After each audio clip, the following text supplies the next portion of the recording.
Hello friends, welcome to my channel the flavourful Khana. मैं हूं नेहा और आज मैं आप लोग के साथ पूरन पोली की दो नई इंटरेस्टिंग रेसिपीज शेयर करूंगी और सेम फीलिंग से बिना सांचे के मोदक कैसे बनाना है ये भी बताऊंगी। और साथ ही साथ मैं आपको गणेश जी और चंद्रमा की एक कहानी भी सुनाऊंगी। तो आइए वीडियो को स्टार्ट करते हैं।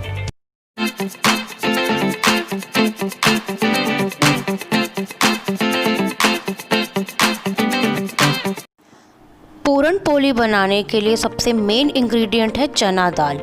इस दाल को मैंने कम से कम 2-3 घंटे के लिए पानी में भिगो कर रखा था। अब हम इसको पकाएंगे। इसके लिए 1 गिलास के करीबन मैंने इसमें पानी डाला है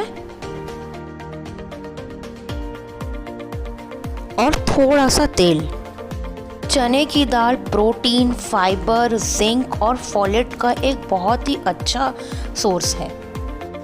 इसको अब हम लो फ्लेम पे 3 सीटी आने तक के पकाएंगे। तो जब तक हमारी दाल पक रही है हम आटा लगा लेंगे। इसमें मैंने 1 कप गेहूं के आटे के साथ आधा कप मैदा लिया है, थोड़ा सा नमक और थोड़ा सा तेल। इसकी जगह आप गरम घी का भी यूज़ कर सकते हैं। आटे को हमें एकदम नरम गूंदना है, जैसे हम नॉर्मल रोटी वगैरह के लिए गूंदते हैं, बस उसी टाइप का आटा लगा के हमको तैयार करना है। देखिए हमारा एकदम नरम आटा गूंद कर तैयार हो गया है। अब हम आटे को आधे घंटे के लिए सेट होने के लिए छोड़ देंगे। इसको नॉर्मल कॉटन के कपड़े को हल्का सा गीला करके मैंने इसके ऊपर लगा दिया है। इधर हमारी दाल भी पककर तैयार हो गई है। अब हम स्टफिंग रेडी करेंगे, जिसके लिए हमको पहले दाल को मिक्सी में पीसना है। दाल पीसने के बाद एक कढ़ाई में हम घी गरम करेंगे। उसमें ये पीसी हुई दाल को हम डाल देंगे। ट्रेडिशनली जो पूरन पोली बनती है वो गुड़ से बनाई जाती है, लेकिन मैं इसमें गुड़ की जगह पीसी हुई चीनी का यूज करूंगी। इसमें अब मैं ये आधा कटोरी के करीब चीनी मिला रही हूँ।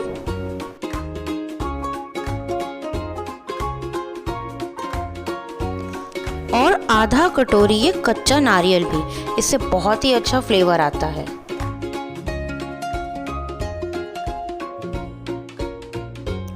और आधा चम्मच ये इलायची पाउडर भी हम इसमें डाल देंगे।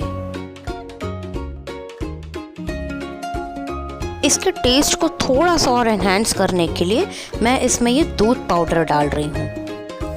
ये बिल्कुल ऑप्शनल है, आप इसके बिना भी पूरन पोली बना सकते हैं, लेकिन अगर आप इसको डालेंगे तो इसका टेस्ट थोड़ा और अच्छा लगेगा।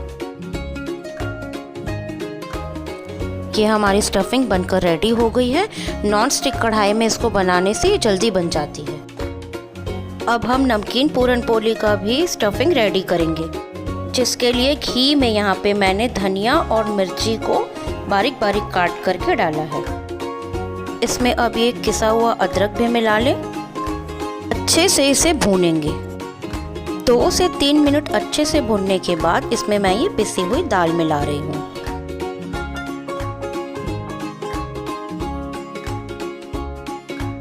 अब हम इसमें स्वाद अनुसार नमक मिलाएंगे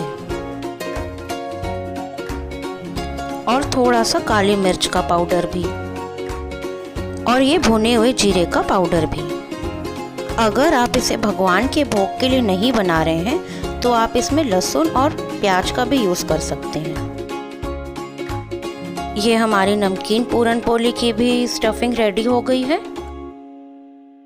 अब हम पूरन पोली बनाना स्टार्ट करते हैं, जिसके लिए आटे की लोई को तोड़ करके हम रोल करेंगे। फिर इसको चपटा करके हम बेलेंगे। मैं यहाँ पे आटे से बेल रही हूँ, आप चाहे तो इसे घी या तेल में भी बेल सकते हैं।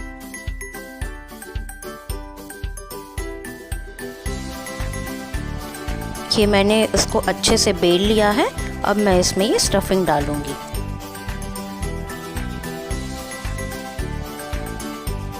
और फिर हमें इसे सील करना है, जिसके लिए ये किनारों को अच्छे से पकड़ करके मैं इसके ऐसे प्लेट्स बना रही हूँ।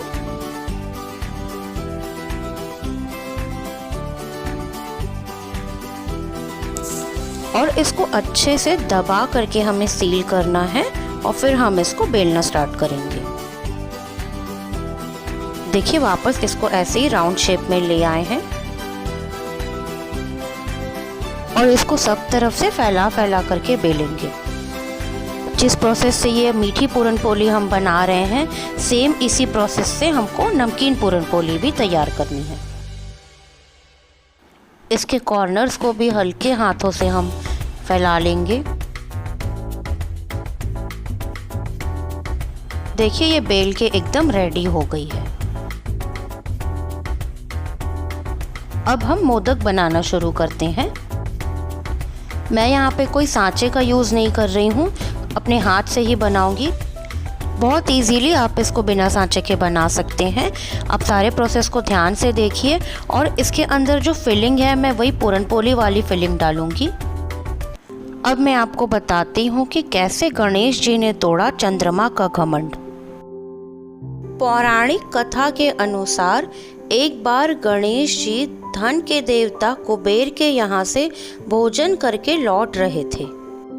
साथ ही में उन्होंने कुछ मिठाइयाँ अपने बड़े भाई कार्तिकेय के लिए ले ली और वहाँ से निकल पड़े।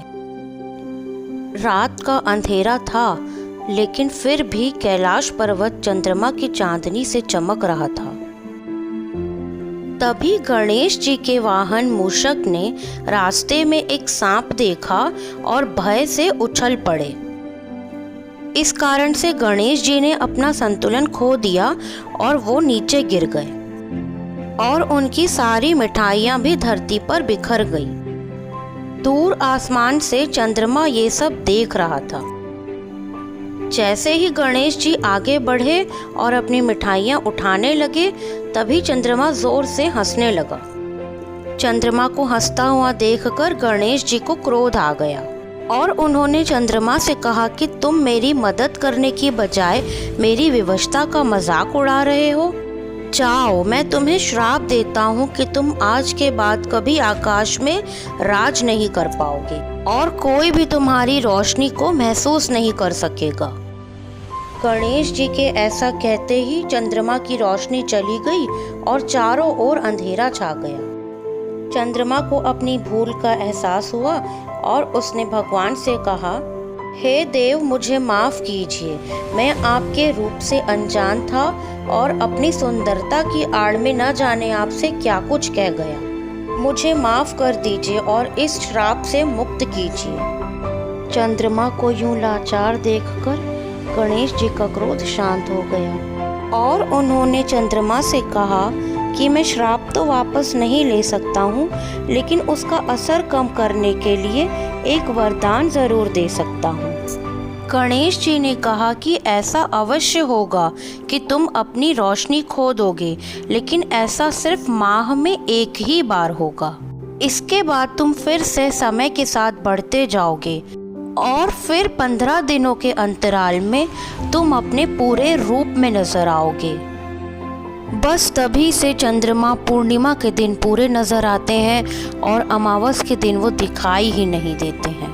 इस घटना से हमें यह सीख मिलती है कि हमें कभी किसी बात पर घमंड नहीं होना चाहिए और ना ही हमें किसी दूसरे इंसान की कमज़ोरी का मजाक बनाना चाहिए। हमें सामने वाले के रंग रूप, कद काठी या उसकी हैसियत का सम्मान नहीं, उसके गुणों को पहचान कर और उसके मन में छुपे प्रेम का सम्मान करना चाहिए। वीडियो पसंद आई हो तो चैनल को सब्सक्राइब करना ना भूलें, साथ ही बेल आइकन को भी प्रेस करें जिससे आपको नए वीडियोस के नोटिफिकेशन मिलते रहें। मिलती हूँ आपको अगली रेसिपी के साथ। Bye bye.